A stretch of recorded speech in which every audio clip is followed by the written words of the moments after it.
warahmatullahi wabarakatuh, saudara pemirsa dimanapun dapat menangkap siaran kami ini. Saat ini kami akan berdialog singkat dengan Ketua Bidang Pembelaan Wartawan PWI seluruh Indonesia, Bapak Octaviadi. Assalamualaikum, selamat sore Pak Octap. Selamat sore. Terima kasih atas kesediaannya untuk ikut berdialog bersama kami sore hari ini. Pak Octap, mungkin karena kita waktu Pak Octap di hotelnya mau ke Jakarta, kami ingin sedikit pencerahan tentang posisi wartawan anggota PWI di masa Pilkada Desember 2020. Silakan Pak.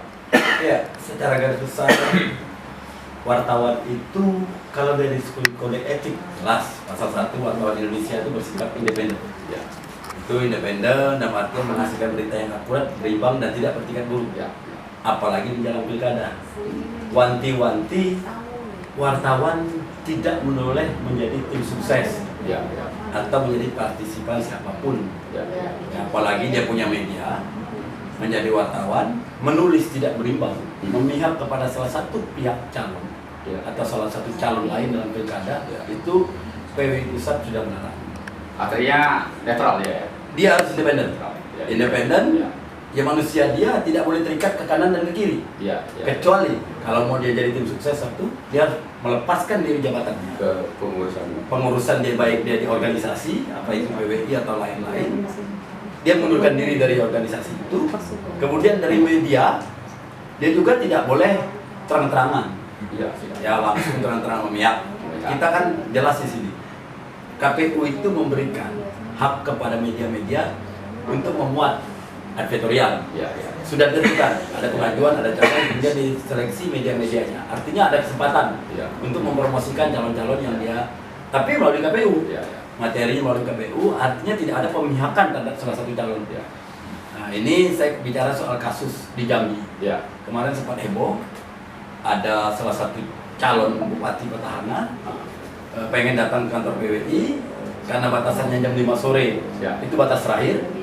Karena tidak bisa datang sore, PWI berinisiatif datang ke sana. Dan ini menjadi isu blunder. Sampai dituduh bahwa PWI sana ikut berpihak, padahal tujuannya jelas hanya untuk silaturahmi. Sebenarnya kalau kita lihat cuma silaturahmi, cuman menjadi bahan gorengan pihak lain. Akhirnya sampai isu mau dipecat oleh PWI Pusat. Sampai seperti itu. Itu sanksinya. Sanksinya pemecatan. Pak Octap, mungkin Pak Octap melihat juga situasi di Ogan Ilir, Bumbunya Sumatera Selatan. Apakah sudah ada indikasi wartawan memihak? Kalau sempat saya lihat di media, alangkah panasnya ini Ogan Ilir. Ya di media sosial, mudah-mudahan tidak. Ramai ya kan? Ya ramai. Tapi kemarin sempat kita juga berpikir, wah ini paling keras kayaknya pertarungan di sini. Antara di sini dengan wilayah di Musirawas. Ya pertarungan itu begitu keras. Tapi alhamdulillah, kalau saya lihat istilah tadi Ketua PWI Sumsel juga Firdaus Komar menyatakan bahwa ada isu-isu wartawan terbelah.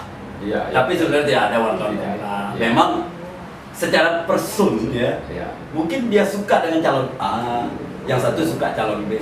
Itu individu kan? Individu. Tidak boleh selaku pengurus PWI kemudian dia aktif mempromosikan salah satu calon melalui media dia, jor-joran juga. Kalau seandainya ada bukti, ada saksi, sikap tegas dari PWI itu gimana sih? Kalau dia pengurus ya dipecat, usulannya pemecatan. Jelas usulannya, ya memang ada hukumannya itu teguran sih. Bentuknya teguran tertulis, teguran ringan, teguran berat, dan pemecatan dari pengurus. Kalau dia terbukti jelas-jelas misalnya ikut menjadi tim sukses, ikut mendukung atau ikut jadi kampanye, kecuali mungkin untuk melakukan itu menjadi juru kampanye kan harus izin, harus minta mengundurkan diri dan segala macam, itu kan ada aturan dari KPU kan. Sedikit Pak Octap agak nyimpang dari persoalan kita. Bagaimana dengan money politik yang beredar selama ini luas, bahkan seolah sudah kontaminasinya sudah kental kepada masyarakat antara paslon dan pemilih. Selama ini Pak Octap, insya Allah mudah-mudahan yang ini tidak. Tapi bagaimana menurut pandangan Pak Okap? Saya mungkin orang yang dari segi uang. Ya. Menurut saya ini beda penafsiran lah ya. Kita beda masing-masing lah. Tapi bagi saya kalau sesuatu dimulai dengan suap tidak bagus. Ya tidak bagus saya menurut saya. Tapi mungkin bukan suap ya. Ya, mungkin bukan suap atau apa, istilah mereka mungkin bukan suap. Tapi masyarakat kita berpikir gini juga kan. Masyarakat yang apatis berpikir bahwa ini 5 tahun sekali, inilah pesta demokrasi. Dan mereka kebetulan butuh. Iya, kebetulan butuh, mungkin kemudian 5 tahun lagi jadi begitu dia jadi menjabat mungkin menoleh pun tidak. Iya. Kan ada istilah ketika calon mencalonkan diri membagi kartu nama. Ya, nanti kalau saya sudah jadi bupati atau jadi wali kota, 24 jam HP saya bisa dihubungi. Begitu terpilih langsung ganti nomor HP. Nah, itu kan biasa Pak. Nah, tapi menurut saya tidak ada lah mungkin istilah money politik ya. Tidak ada money politik. Mungkin hanya perhatian calon itu kepada masyarakat. Ya, mungkin dalam kondisi pandemi mungkin membantu atau apa kita nggak tahu istilah. Tapi saya menilai masyarakat kita harus sadar. Jangan sampai memilih karena uang, memilih sekarang menyesalnya untuk 5 tahun. Oke Pak Okap, mungkin kita kembali lagi kepada tim sukses tadi. Anggota PWI, pengurus PWI menjadi tim sukses, mereka harus mengundurkan diri. Kalau anggotanya sendiri, mereka tidak menjadi pengurus PWI gimana? Ya sebenarnya sebagai wartawan dia harus independen. Jelas kode etik kita kan menghasilkan berita yang independen. Apalagi dia wartawan kan tugasnya masih membuat berita. Kalau dia tidak membuat berita lagi, mungkin masih megang kartu pers saja. Mungkin silakan aja. Tapi kalau dia masih berstatus wartawan, yang kemudian dia menulis berita tidak berimbang, jelas tidak boleh. Ini yang kaitannya di situ.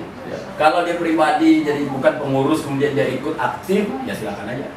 Pak Okap, mungkin di akhir waktu menjelang akhir waktu, apa himbauan Pak Okap terhadap anggota PWI atau masyarakat umum termasuk para paslon tentang money politik? Ya, menurut saya pertama kepada anggota PWI, pengurus PWI, mari kita menjadi wartawan yang profesional. Berdiri di tengah-tengah antara para calon, menyuarakan kepentingan yang sama. Kalau beritakan yang A, ya beritakan yang B. Berita kita mencari yang bagus. Berita tentang keputusan, berita tentang kondisi real para calon. Kemudian kepada masyarakat mungkin ya sama lah. Saya berpikir kita mencari pemimpin yang terbaik untuk obat hilir. Pilihlah berdasarkan hati nurani. Yang bersih, tanpa indikasi sokong menyokong, tanpa indikasi suap menyuap dan lain-lain. Pilihlah berdasarkan hati nurani. Kan? Ini pantas tidak untuk memimpin obat hilir 5 tahun datang. Karena walaupun saya orang Palembang, obat hilir adalah bagian dari Sumatera Selatan. Yang bagusnya obat hilir, bagusnya Sumatera Selatan. Ada jeleknya kita pun ikut. Kita pun jelek orang cap, wah ini orang Sumsel pasti, kan? Kita berharap pemimpin depan pemimpin yang terbaik. Karena itu saya menyesalkan kemarin masih ada berita, judul berita itu tinggal nunggu pelantikan. Seolah mendahulukan akhwat. Seolah mendahulukan karena ada hasil survei yang menyatakan salah satu calon unggul. Kemudian judul berita yang saya sesalkan, tinggal menunggu pelantikan. Kalau hal-hal seperti ini itu redaksinya yang harus mengontrol atau wartawannya gimana? Pimretnya. Itulah tugasnya ada redaktur. Ada redpel, ada begitu sampai ke wartawan diperiksa oleh redaktur beritanya. Redaktur akan dicek lagi oleh redpel oke pimret. Artinya pimretnya harus sesuai harapan Dewan Pers tentang UKW utama. Iya dong. Yang orang pemegang uji kompetensi kartu, kompetensi wartawan utama itu yang penentu terakhir. Jadi berita yang tidak berimbang. Kalau seakan-akan kita menjas buat tinggal dulu pelantikan, boleh saja kita mengungkapkan hasil survei, tapi jangan judul kita ataupun lead berita kita seolah-olah memastikan mendului Tuhan. Itu tidak boleh. Kan si A pasti jadi bupati misalnya, judul kita seperti itu, kan? Survei sekian, tinggal nunggu pelantikan. Kan survei kan kita tidak ada. Semua tergantung Allah SWT. Itu aja kita bermohon kepada wartawan juga, boleh Anda suka calon A, calon B silakan. Tapi sebagai wartawan Anda harus independen. Apalagi dalam menurunkan beritanya ke media. Oke Pak Okat, terima kasih banyak sudah cukup luas rasanya perbincangan kita hari ini, dan Pak Ustadz telah memberikan penjelasan yang mantap menurut saya sebagai mantan Ketua PWI Sumatera Selatan, sekarang menjadi Ketua Bidang Pembelaan Wartawan PWI seluruh Indonesia. Selamat, saya belum ucap selamat hari itu, sekarang saya ucapkan selamat lagi berulang-ulang. Kalau ada apa-apa berita yang bermasalah, saya juga ya ujung-ujungnya juga. Oke, terima kasih Pak Okat. Ya, saudara pemirsa, demikian perbincangan singkat kami dengan Pak Ketua Bidang Pembelaan Wartawan PWI seluruh Indonesia, Pak Octaviadi. Insya Allah di lain kesempatan kita akan kita undang lagi beliau dengan momen yang berbeda. Demikian, lebih kurang saya mohon maaf kepada Allah, saya mohon ampun, saya akhiri. Wassalamualaikum warahmatullahi wabarakatuh. Waalaikumsalam. Terima kasih Pak.